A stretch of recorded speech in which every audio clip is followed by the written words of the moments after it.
Hello, my dear students. Welcome to Organic Chemistry class for BSc second semester. Dear student, आप लोगों को पता है कि हालात ख़राब होने की वजह से हम अपने क्लासेस को कैंपस में कंटिन्यू नहीं कर पा रहे हैं। तो इसीलिए आपके remaining portion of the syllabus को कंप्लीट करने के लिए हम ऑनलाइन क्लासेस शुरू करने जा रहे हैं। आपका मैक्सिमम जो सिलेबस का पोर्शन बचा है वो ऑर्गेनिक पोर्शन है। तो हम उस पोर्शन को पहले कंप्लीट करने की कोशिश करेंगे।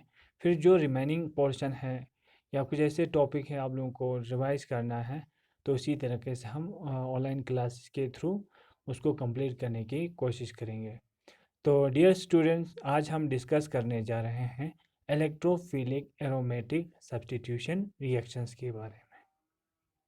तो इलेक्ट्रोफिलिक एरोमेटिक सब्स्टिट्यूशन रिएक्शन इनको क्यों कहते हैं उसको समझने की कोशिश करेंगे, और ये एरोमेटिक कंपाउंड्स सब्स्टिट्यूशन रिएक्शन और इलेक्ट्रोफिलिक रिएक्शंस क्यों दिखाते हैं उसको समझने की हम कोशिश करेंगे। ठीक है, जैसे कि आप लोगों को पता है अल्कीन्स के बहुत सारे आप लोगों ने रिएक्शंस किए हैं। तो अल्कीन्स में एक पाई बॉन्ड होता है, ठीक है, कार्बन कार्बन डबल बॉन्ड होता है। ये जो पाई बॉन्ड होता है स्लाइडली वीक होता है because of side way overlapping of P orbitals. ठीक है, तो ये इस एरिया को हम इलेक्ट्रॉन रिच कहते हैं, यानी इलेक्ट्रॉन की डेंसिटी इस एरिया में ज़्यादा होता है। ठीक है, because of this pi electrons.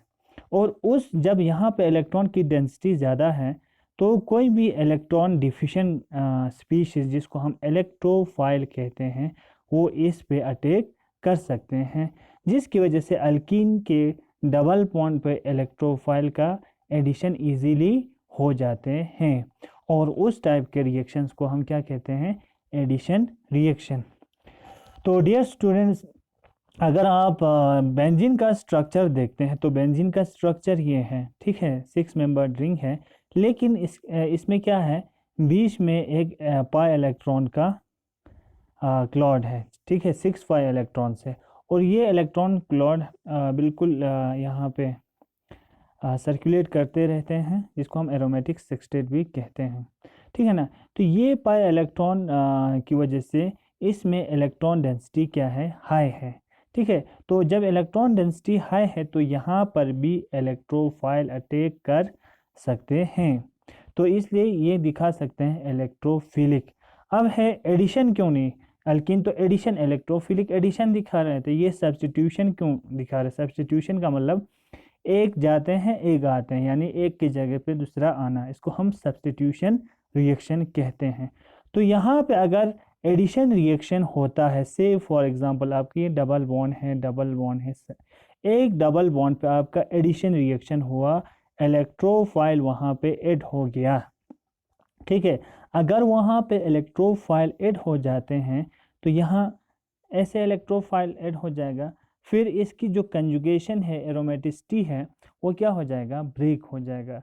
जब ये ब्रेक हो जाएगा तो ये हाईली क्या हो जाएगा, अनस्टेबल हो जाएगा। जब ये अनस्टेबल हो जाएगा तो कोई भी चीज़ अनस्टेबिलिटी की तरफ तो जाना नहीं चाहेगा, तो ये इस टाइप का रिएक्शन क्या करेगा, नहीं दिखाएगा, एडिशन रिएक्शन नहीं दिखाएगा। तो सबसे आसान तरीका क्या है कि अगर इलेक्ट्रोफाइल यहाँ पे ऐड हो रहा है तो वहाँ से एक हाइड्रोजन क्या हो जाता है, निकल जाते हैं, यानी इलेक्ट्रोफाइल एक हाइड्रोजन की जगह पे आते हैं, एक निकल जाते हैं, जिसकी वजह से इसका जो कंजुगेशन है वो ब्रेक नहीं होता है और कंप्लीट डिलोकलाइजेशन ऑफ इलेक्ट्रॉन होता है, जिसकी वजह से इसकी एरोमेटिसिटी फिर से गेन होते हैं। इस चीज़ को आप इजीली समझ सकते हैं जब हम इसकी मैकेनिज़्म पढ़ेंगे, जैसे एक इंट्रोडक्शन था आपका। तो इसीलिए इसका नाम पड़ा है एरोमेटिक, क्योंकि एरोमेटिक कंपाउंड्स में हो रहा है। सब्स्टिट्यूशन, सब्स्टिट्यूशन क्यों, एक आ रहा है एक जा रहा है। इलेक्ट्रोफिलिक क्यों, क्योंकि इस पे इलेक्ट्रोफाइल अटैक कर रहा है, तो इसलिए इसको हम कहते हैं इलेक्ट्रोफिलिक एरोमेटिक सब्स्टिट्यूशन रिएक्शन। अगर यहाँ एक पिक्टोरियल रिप्रेजेंटेशन आपको दिया है, ये है आपका बेंजीन रिंग, इसके प्लेन के ऊपर जो और प्लेन के नीचे जो है वहाँ पे पाई इलेक्ट्रॉन की डेंसिटी बहुत हाई है, तो यहाँ पे इलेक्ट्रोफाइल क्या करते हैं, इजीली अटैक करते हैं। अटैक करने के बाद अभी हमने देखा है कि वहाँ पे कंजुगेशन कुछ देर के लिए ब्रेक हो जाते हैं, जिसको हम क्या कहते हैं, सिग्मा कम्प्लेक्स कहते हैं। ठीक है, सिग्मा कम्प्लेक्स क्यों? क्योंकि इस पे जो अटैक किया इलेक्ट्रोफाइल ने, वो उसने एक नया बॉन्ड बनाया। कौन सा बॉन्ड? Sigma bond. और वो सिग्मा बॉन्ड के थ्रू उस रिंग के साथ अटैच हो गया, इसलिए इसका नाम सिग्मा कम्प्लेक्स कहते हैं। ठीक है, या इरेनियम आयन भी कहते हैं। ठीक है, फिर इसके बाद यहाँ से एक प्रोटॉन निकल जाते हैं, फिर आपका क्या बन जाते हैं? आपका सब्स्टिट्यूटेड बेंजीन बन जाते हैं, एरोमेटिक रिंग पे सब्स्टिट्यूशन हो जाते हैं। तो ये सिंपल से एक आपको इंफॉर्मेशन था कि इलेक्ट्रोफिलिक एरोमेटिक सब्स्टिट्यूशन रिएक्शन क्या होते हैं। ठीक है, तो ये कुछ जानकारी है। इसको समझने से पहले थोड़ा सा फिर से मैं मैकेनिज्म समझाने की कोशिश करूँगा। से फॉर एग्जांपल आपका ये बेंजीन रिंग है। ठीक है, ये बेंजीन रिंग है, इस पे किसको अटैक करना? आपके इलेक्ट्रोफाइल को अटैक करना है। ई पॉजिटिव से दिखाएंगे, ये इलेक्ट्रोफाइल क्या करेंगे? इस पे अटैक करेंगे। जब अटैक करेंगे तो क्या हो जाएगा? आपको पता है सब इसके अपने 6 हाइड्रोजन्स हैं। बेंजीन रिंग में C6H6 होता है ना, तो 6 हाइड्रोजन्स हैं इस पे। ठीक है, तो 6 हाइड्रोजन है इन पे। तो यहाँ पे इलेक्ट्रोफाइल ने अटैक किया, तो ये डबल बॉन्ड यहाँ पर ब्रेक हो जाएगा। से ये इनको तो कुछ नहीं हुआ, यहाँ पे अटैक नहीं हुआ। तो जब यहाँ पे इलेक्ट्रोफाइल ऐड हो जाते हैं, इसके साथ अपनी हाइड्रोजन है, तो यहाँ पे पॉजिटिव चार्ज आता है। यहाँ पे एक हाइड्रोजन है, यहाँ पे क्या आएगा? पॉजिटिव चार्ज आएगा। क्यों? क्योंकि इलेक्ट्रॉन इसकी जगह डिस्प्लेस हो गया, वहाँ से बॉन्ड ब्रेक हो गया, यहाँ पे एक ये बन गया। ठीक है, ये वाला जो सिग्मा कम्प्लेक्स, इसको क्या नाम दिया था? सिग्मा कम्प्लेक्स या इरेनियम आयन भी कहते हैं। इसको सिग्मा कम्प्लेक्स क्यों कहते हैं, ये आपको बताया। ठीक है, ये जो सिग्मा कम्प्लेक्स है स्लाइटली रेजोनेंस स्टेबलाइज है, थोड़ा सा स्टेबल है। कैसे हैं? क्योंकि इसमें रेजोनेंस होते हैं। ये इलेक्ट्रॉन यहाँ मूव हो जाएगा, तो क्या हो जाएगा? यहाँ पे एक रेजोनेंस इसका स्ट्रक्चर बनेगा। ये यहाँ पे आएगा, यहाँ पे ई है आपका इलेक्ट्रोफाइल। अब पॉजिटिव चार्ज यहाँ हो गया। ठीक है, यहाँ पे अपना डबल बॉन्ड है, फिर से इसमें रेजोनेंस हो जाएगा, ये बॉन्ड यहाँ आएगा। ठीक है, डिलोकलाइजेशन ऑफ इलेक्ट्रॉन होगा, तो यहाँ पे डबल बॉन्ड है अपनी। ठीक है, तो यहाँ पे अब पॉजिटिव चार्ज, यहाँ पे डिलोकलाइजेशन अब क्या हो रहा है? पॉजिटिव चार्ज को रेजोनेंस के जरिए यहाँ पे क्या हो रहा है? स्टेबलाइजेशन मिल रहा है। तो ये जो इरेनियम कम्प्लेक्स है, जो इरेनियम का आयन है या सिग्मा कम्प्लेक्स है, it is slightly stable in nature because of resonance. क्योंकि इसमें रेजोनेंस होता है, जिस चीज़ में रेजोनेंस होता है वो क्या होता है? थोड़ा सा स्टेबलाइज हो जाते हैं। हालांकि इतना स्टेबल नहीं है। क्यों? क्योंकि इसका जो एरोमेटिक करेक्टर है वो लॉस हो चुके हैं because of this sp3 hybridised carbon. क्योंकि जो sp3 हाइब्रिडाइज्ड कार्बन है वो क्या करता है? कंजुगेशन को ब्रेक करता है। बाकी तो sp2 है सारे कार्बन, ये बीच में क्या आ गया? sp3 हाइब्रिडाइज्ड कार्बन आ गया, जिसकी वजह से इसका कंजुगेशन ब्रेक हो जाते हैं और ये एरोमेटिक कंपाउंड से नॉन एरोमेटिक की तरफ चला जाए। अब ये एरोमेटिक करेक्टर ख़त्म हो जाते हैं इसका, लेकिन फिर भी स्लाइडली स्टेबलाइज हो जाते हैं बिकॉज ऑफ रेजोनेंस, और इसको हम क्या कहते हैं? इरेनियम आयन या सिग्मा कम्प्लेक्स। ठीक है, अब इसकी एरोमेटिसिटी लॉस होगी, ये इसका रेजोनेंस स्ट्रक्चर बन गया। तो इसका से फॉर एग्जांपल ये वाला आपको बन गया। फर्स्ट स्टेप में ऐसा होता है, फर्स्ट स्टेप में क्या होता है? इलेक्ट्रोफाइल इस पर अटैक करते हैं, इरेनियम आयन बनते हैं। फिर इस इरेनियम आयन पे आपका इरेनियम आयन से फॉर एग्जांपल हम ये वाला लेते हैं, यहाँ इलेक्ट्रोफाइल अटैक किए थे, यहाँ हाइड्रोजन है। ठीक है, यहाँ इसका डबल बॉन्ड था, यहाँ आपका इरेनियम आयन ये था। फिर इसके बाद इन प्रेजेंस ऑफ बेस, कोई भी बेस, ठीक है, यहाँ से यहाँ इसका पॉजिटिव चार्ज है, यहाँ से प्रोटॉन को ले जाते हैं। ठीक है, यहाँ से प्रोटॉन को ले जाते हैं, यानी प्रोटॉन मीन्स अपने इलेक्ट्रॉन्स को यहीं छोड़ के चला जाएगा, बेस इसको ले जाएगा। ठीक है, तो यहाँ पे क्या बनेगा? फिर यहाँ पे बनेगा आपका डबल बॉन्ड अपनी जगह है, ये डबल बॉन्ड अपनी जगह है।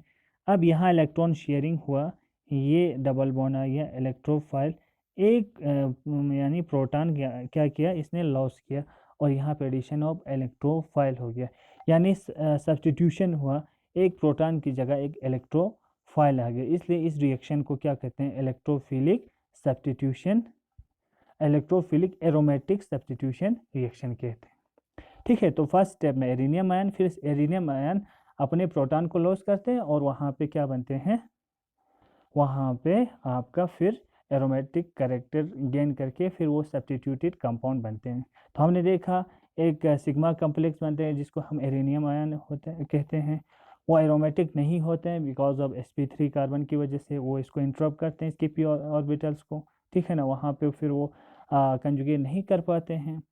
और ये वाला इस स्टेप में एरोमेटिसिटी क्या हो जाती है, लॉस हो जाती है। क्यों?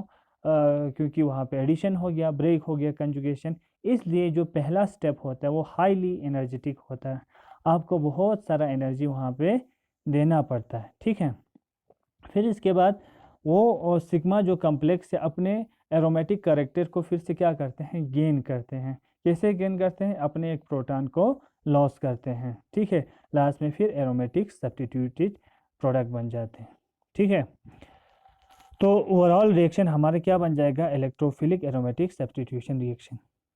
अब यहाँ पे ये इसी तरीके से हम इलेक्ट्रोफिलिक रिएजेंट को यूज़ करके बहुत सारे functional group directly benzene ring पे ऐड कर सकते हैं। जैसे नाइट्रो ग्रुप को हम ऐड कर सकते हैं, मिथाइल ग्रुप को ऐड कर सकते हैं, है ना।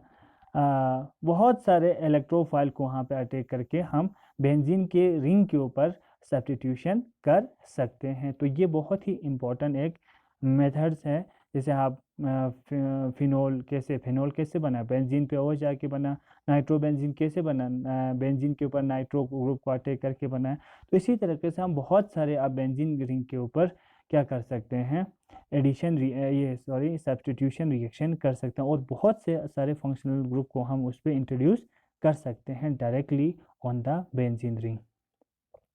ठीक है, तो ये सिंपल सा वही जो मैंने आपको मैकेनिज्म सिखाया था कि अटैक होता है इलेक्ट्रोफाइल का बेंजीन रिंग पे, वहाँ पे आपको सिग्मा कॉम्प्लेक्स बनते हैं जो कि रेजोनेंस स्टेबलाइज होता है। फिर इसके बाद सेकंड स्टेप में आपके जो एक प्रोटॉन्स होता है, एक प्रोटॉन जो होता है वो बेस इसको ले जाता है, फिर वहाँ पे अपने एरोमेटिक कैरेक्टर को फिर से वो गेन करते हैं। इस तरह से सब्स्टिट्यूशन रिएक्शन होता है। अब इसका हम एनर्जी प्रोफाइल डायग्राम देखते हैं कि क्या होता होगा। आपको एनर्जी डायग्राम हम जब बनाते हैं तो इसमें एनर्जी डायग्राम कैसे दिखाएंगे। ठीक है, तो से फॉर एग्जांपल आपने क्या लिया, ये आपका एक एक्सिस है जिस पे आपका एनर्जी दिखाएगा इस पे। ठीक है, इस साइड में आपका रिएक्शन का कोऑर्डिनेट है, ये रिएक्शन प्रोग्रेस हो रहा है, यहाँ से रिएक्शन हो रहा है। ठीक है, तो रिएक्शन होने से पहले से फॉर एग्जांपल आपका यहाँ पे आपका बेंजीन रिंग था, है ना, एनर्जी होगी इसकी अपनी। ठीक है, यहाँ पे इसकी एनर्जी थी, प्लस इसके पास हमने क्या कर दिया, इलेक्ट्रोफाइल को लगा दिया, इन दोनों की एनर्जी से यहाँ पे थी। ठीक है, तो जो ही इस पे इलेक्ट्रोफाइल इस पे क्या करते हैं, अटैक करते हैं, तो क्या होता था, हाईली इंडोथर्मिक, यानी बहुत सारा हमें एनर्जी देना पड़ता है। तो यहाँ पे एनर्जी इसका क्या हो जाते हैं, इंक्रीज हो जाते हैं। ठीक है, एनर्जी इंक्रीज होके एक ट्रांजिशन स्टेट बनते हैं जहाँ पे आपका इलेक्ट्रोफाइल जो है आपके इस बेंजीन रिंग के साथ बॉन्ड बना रहा होता है, उसको हम ट्रांजिशन स्टेट कहते हैं। फिर वहाँ से वो ऐड हो जाते हैं, फिर कुछ थोड़ी सी देर के लिए स्टेबल आपको क्या बन जाते हैं, इरेनियम आयन बनते हैं। ठीक है, फिर उस इरेनियम आयन से क्या होता है, डीप्रोटोनेशन होता है। वहाँ से हाइड्रोजन बॉन्ड को प्रोटॉन को कौन ले जाते हैं, बेस ले जाते हैं। फिर इसके बाद आपको लास्ट में डीप्रोटोनेशन के बाद आपको फिर यहाँ पे क्या मिलता है, सब्स्टिट्यूटेड प्रोडक्ट, यानी बेंजीन पे क्या ऐड हुआ होगा, बेंजीन पे आपका इलेक्ट्रोफाइल ऐड हुआ होगा। ठीक है, ये वाला आप इसमें क्या हुआ कि बेंजीन का एनर्जी हमने ये माना फर्स्ट में, फिर इसके बाद यहाँ पे इरेनियम आयन या सिग्मा कॉम्प्लेक्स जिसको बोलते थे वो बना। ठीक है, ये इसलिए थोड़ा सा स्टेबल है ना, इसलिए थोड़ा नीचे नीचे दिखाते हैं। तो इसमें दो ट्रांजिशन स्टेट आ गया, एक ये वाला ट्रांजिशन स्टेट आ गया, एक ये वाला ट्रांजिशन स्टेट है। इसकी एनर्जी बहुत हाई है, ठीक है, थोड़ा इससे ऊपर है। तो यहाँ से हमें एनर्जी क्या देना पड़ा, यहाँ से यहाँ तक पहुँचने के लिए एनर्जी आपको देना पड़ा ना, इसको हम कहते हैं इसकी एक्टिवेशन एनर्जी। जितना गेप ये ज़्यादा होगा रेट ऑफ रिएक्शन क्या होता है, स्लो होता है। इसलिए इनमें रेट ऑफ रिएक्शन बहुत ही स्लो होता है। क्यों? क्योंकि हमें बहुत सारा एक्टिवेशन एनर्जी देना पड़ता है। क्यों एक्टिवेशन एनर्जी ज़्यादा है? क्योंकि हाईली स्टेबल एक कंपाउंड होता है, उस पर आप अटैक करवा रहे हैं, ठीक है ना।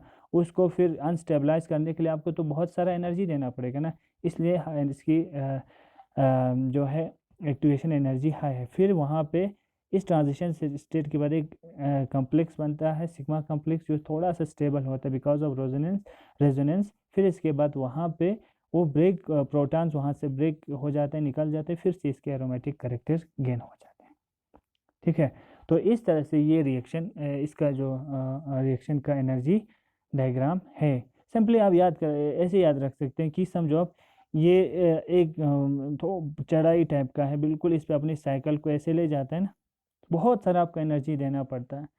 साइकिल इस चढ़ाई पे चढ़ाना है तो आपको बहुत एनर्जी देना पड़ता है। फिर एक वहाँ टॉप पे पहुँच के आपका साइकिल कुछ देर के लिए रुक जाते हैं। आप नोटिस करो, अब थोड़ी देर के लिए वो रुकेगा, फिर इसके बाद सीधे निकल जाएगा, ठीक है ना। यही चीज़ यहाँ पे हो रहा है। तो इस तरह से आप समझ सकते हैं कि ये जो प्रोसेस है इसमें किस तरह से एनर्जी कंज्यूम होता है। तो फर्स्ट ऑफ ऑल आपको एक्टिवेशन एनर्जी देना पड़ता है, फिर आपको एनर्जी वहाँ से निकल जाता है। तो ये सिंपल सा आपको डायग्राम हो गया एक्टिवेशन एनर्जी, ये energy profile diagram of aromatic substitution reaction in case of benzene, ठीक है। अब नेक्स्ट देखते हैं, तो कुछ एग्जाम्पल देखते हैं। इसमें कुछ एग्जाम्पल में सबसे इम्पोर्टेंट एग्जाम्पल इसमें नाइट्रेशन ऑफ बेंजीन, बेंजीन की नाइट्रेशन। तो nitration means addition of nitro group, NO2 group on the benzene ring, इसको हम क्या कहते हैं, नाइट्रेशन ऑफ बेंजीन। तो नाइट्रेशन ऑफ बेंजीन में हम क्या करते हैं, सिंपली जो रिएक्शन होता है वो क्या होता है, सिंपल सा रिएक्शन अगर हम देखेंगे तो आप आमतौर पर रिएक्शन ऐसे देखते हैं। ये आपका बेंजीन रिंग है, आपको दिया होगा कि H2SO4 सल्फ्यूरिक एसिड और HNO3 नाइट्रिक एसिड को जब हम यूज़ करते हैं तो आपको यहाँ पे क्या बनता है, NO2 का प्रोडक्ट बनता है। ये सिंपल सा रिएक्शन है इसका, ठीक है। नाइट्रेशन होती है, लेकिन एक्चुअल में इतना सिंपल प्रोसेस नहीं है, ठीक है। इस पे हमने क्या कर दिया, नाइट्रो ग्रुप को तो ऐड कर दिया। अब इसके मैकेनिज्म को हम देखते हैं। तो मैकेनिज्म में क्या हो रहा है, सबसे पहले आपको इलेक्ट्रोफाइल को जनरेट करना पड़ता है, वो चीज़ जो आपके बेंजीन रिंग पे अटैक करेगा, इलेक्ट्रोफाइल की जनरेशन जिसको बोलते हैं। इसके लिए आपको अपने जो नाइट्रिक एसिड है, ये नाइट्रिक एसिड का स्ट्रक्चर है, ये सल्फ्यूरिक एसिड का स्ट्रक्चर है, इन दोनों को पहले क्या करना पड़ता है, ऐड करना पड़ता है, दोनों को मिलाना पड़ता है, ठीक है। जब मिलाएंगे तो यहाँ पे दोनों एसिड है, देखो यहाँ पे दोनों एसिड है, लेकिन यहाँ इस कंडीशन में क्या करते हैं, आपका नाइट्रिक एसिड ऐसे बेस काम करते हैं और सल्फ्यूरिक एसिड ऐसे एसिड यूज़ करते हैं। क्योंकि हमेशा याद रखना, कोई भी चीज़ एसिड तब तक एसिड नहीं होता है जब तक इसके कंपेयर में कोई चीज़ आए ना। से फॉर एग्जांपल आपके क्लास में एक लंबा लड़का होगा तो हम उसको बोलेंगे सबसे लंबा लड़का है, ठीक है। आप जब तक कोई बाहर से कोई दूसरी जगह नहीं जाएंगे, वो हो सकता है वहाँ पे तो वो सबसे छोटा भी हो सकता है, उसमें उससे लंबे वाले होंगे। इसी तरह एसिड बेस में कम पे ये हमेशा रिलेटिव होता है, ठीक है ना। अगर उसकी एबिलिटी होगी अपना प्रोटॉन देने की किसी को, तो वो क्या हो जाएगा, एसिड, ठीक है। अगर उसकी एबिलिटी होगी प्रोटॉन को लेने का एज कम्पेयर टू दूसरे ग्रुप के, तो वो क्या हो जाएगा, बेस हो जाएगा। हमेशा रिलेटिव होता है।